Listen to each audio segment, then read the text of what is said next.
बाद मंदिर खुला तो जयकारों की गूंज दूर दूर तक सुनाई दी। सुबह से ही पूजा अर्चना के साथ पहले आरती की गई, उसके बाद रुद्राभिषेक और फिर बजरंग बली को चोला चढ़ाया गया। सनातनी माहौल ऐसा बना कि भक्त दूर दूर से दर्शन करने के लिए शिव मंदिर पहुंच गए और कतार में खड़े दिखे।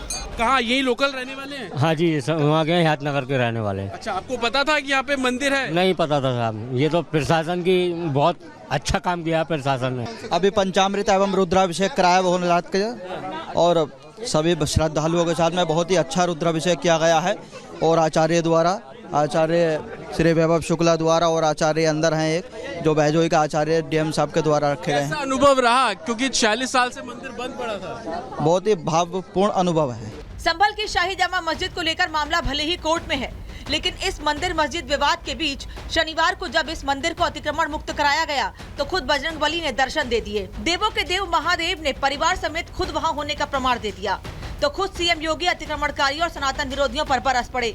सीएम योगी ने सवाल पूछते हुए कहा कि क्या प्रशासन ने रातों रात मंदिर बनाया? बजरंग बली की प्राचीन मूर्ति कहां से आई?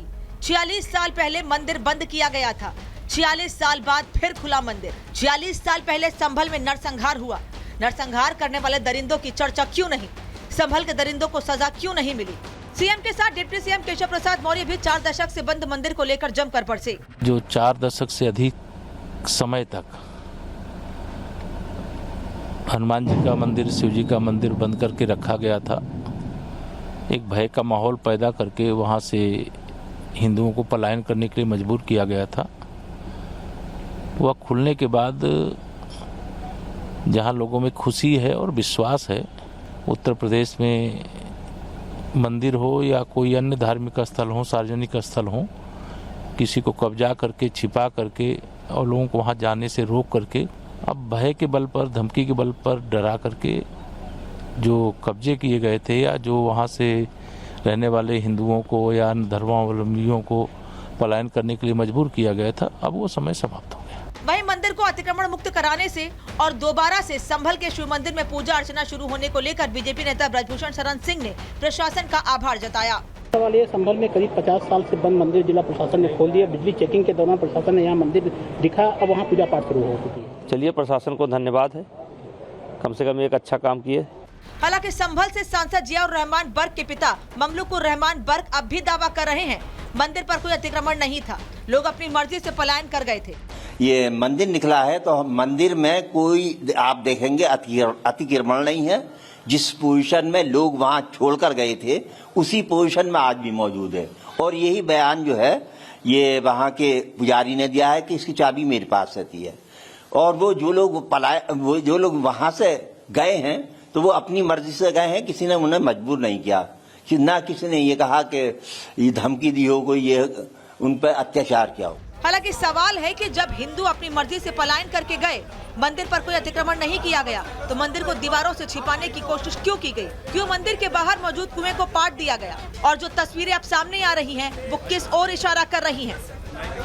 Bureau report, Republic Bharat. जो रिपोर्ट्स हम आपको दिखा रहे हैं उसमें आप बार बार पलायन का जिक्र सुन रहे हैं। आखिर संभल में पलायन क्यों हुआ था? ऐसा क्या हुआ था 1978 में? चलिए उसका जवाब हम आपको दे देते हैं। आपके सामने जानकारी रख रहे हैं। 46 साल पहले क्या हुआ था? इमाम की पिटाई की खबर फैलाई गई, मस्जिद में साधु होने की अफवाह फैलाई गई। ये तमाम बातें अफवाहों की वजह से हुई। अफवाह फैलने के बाद संभल में उस वक्त दंगे शुरू हो गए थे, हिंदुओं को टारगेट किया जाने लगा। आटा मिल में बंद करके 25 लोगों को आग के हवाले कर दिया गया था, जिंदा जला दिया गया था और 14 लोग आटा मिल में जिंदा जलकर मारे गए थे। ये घटना उस वक्त की और उसके बाद दहशत बैठ गई हिंदुओं में। हिंसा में कई हिंदुओं के घरों में आग भी लगाई गई थी। इस तरह वहां दंगे फैले थे और तत्कालीन जो डीएम थे फरहत अली पर दंगाइयों का समर्थन करने का आरोप लगा था। उन्होंने हिंदुओं की रक्षा नहीं की थी और इसी दंगे के बाद धीरे धीरे हिंदू परिवारों का पलायन शुरू हुआ और धीरे धीरे पूरा इलाका खाली हो गया। हमने कुछ लोगों से बात की, हमारे सहयोगी जतिन ने बात की, समझने की कोशिश की मंदिर के सामने जो लोग रहा करते थे पहले, उनसे हमने पहले बात की। उनकी रिपोर्ट पहले आपको दिखा रहे हैं। कमल जी, कहाँ रहते थे आप संभल में? इस मंदिर से कितनी दूरी पर है? जो इस मंदिर से दीपक सराय के बिल्कुल जो लगा हुआ है 100 मीटर की दूरी पर जो बाजारगंज है, अकबरपुर मंडी, जो हमारा घर वहाँ था। मैं धोबी समाज से आता हूँ और हमारे जो धोबी समाज के 30 से 35 परिवार उस जमाने में हुआ करते थे। बाबरी विध्वंस जब हुआ था 1992 में, 1992 का जो झगड़ा हुआ था उसके बाद में जो दीपा सराय के बराबर में एक अंजुमन चौराहे से एक मस्जिद निकली हुई है, उस बस्ती से हिंदू बस्ती, जब हिंदू लोग वहाँ रहते थे तो मस्जिद के पीछे जब झगड़ा हुआ था तो मस्जिद के रास्ते और पीछे छतों के रास्ते लोग वहाँ से हमारे घर पे चढ़ाई कर दी थी, हमारे घरों में आग लगा दी। हम अपना घर जो खुला हुआ छोड़ के वहाँ से चले गए। उस समय पर जो पीएसी थी, पीएसी के कुछ जवान 4-5 लोग थे, पिताजी हमारे, मैं भी था, मैंने देखा है कि पीएसी के लोग वहाँ से हमें निकाल कर वहाँ से ले गए हैं। और उस समय पर बहुत डर का माहौल पैदा हुआ हमारे दिल में। उस समय के बाद में, 92 के बाद में, हमने यहाँ से अपना घर जो छोड़ दिया। तो सुना आपने कैसे घर छोड़ दिया। वहीं वो लोग भी यहाँ पर मिले आज हमारे सहयोगी जतिन को, जो पहले मंदिर के बिल्कुल करीब रहा करते थे, उनके परिवार से जुड़ा मंदिर था, और जब खुलासा हुआ कि मंदिर मिल गया है तो वो वापस लौट कर आए। सुनिए उनकी बातचीत भी सुनिए। जहाँ पे मंदिर है वहां से थोड़ी दूर जो इलाका है वहां पर कुछ हिंदू रहते हैं। वो हिंदू हैं जो वहां से पलायन कर चुके हैं, या फिर जो आसपास के रहते हैं वो बताते हैं, वो इतिहास बताते हैं कि किस तरीके से उन पर जो है दबाव बनाया गया, किस तरीके से उनके साथ व्यवहार किया गया, क्रूरता किस तरीके से की गई, जिसकी वजह से जो हिंदू थे वो पलायन किए जा चुके, वहां से पलायन कर दिया। यानी जो हिंदू बचे थे उनके साथ मारपीट या फिर उन्हें डराना धमकाना, जिसकी वजह से सबसे पहले मंदिर बंद किया गया। यानी कि मंदिर को बंद 1978 में जब दंगा हुआ तो मंदिर को बंद किया गया, ताला लगाया गया, वहां पर कोई हिंदू पहुंच नहीं पाता था। बाकी जो हिंदू थे उन्होंने पलायन कर दिया। उसके बाद जो है प्रशासन की टीम जो है 46 सालों तक वहां पहुंच नहीं पाई, क्योंकि आपने जिस तरीके से तस्वीरों में देखा वो साफ तौर पर यह दिखा रहा था कि उस मंदिर को पूरी तरह से कब्जा करने की कोशिश थी। क्योंकि मंदिर की जो दीवारें थी वो बेहद छोटी थी, बेहद छोटा सा स्ट्रक्चर है मंदिर का, लेकिन उसके आसपास जो है जो नई दीवारें खड़ी की गई हैं वो बड़ी हैं, और जो कुआं था उसे बंद कर दिया गया था। उसके सामने एक बड़ी इमारत जो है वो बनाई गई थी, जिसे प्रशासन ने तोड़ा दिया। और लोग यहाँ पर मौजूद है, उनसे भी बात करेंगे। अंकल क्या नाम है आपका? से बहुत रस्तोगी।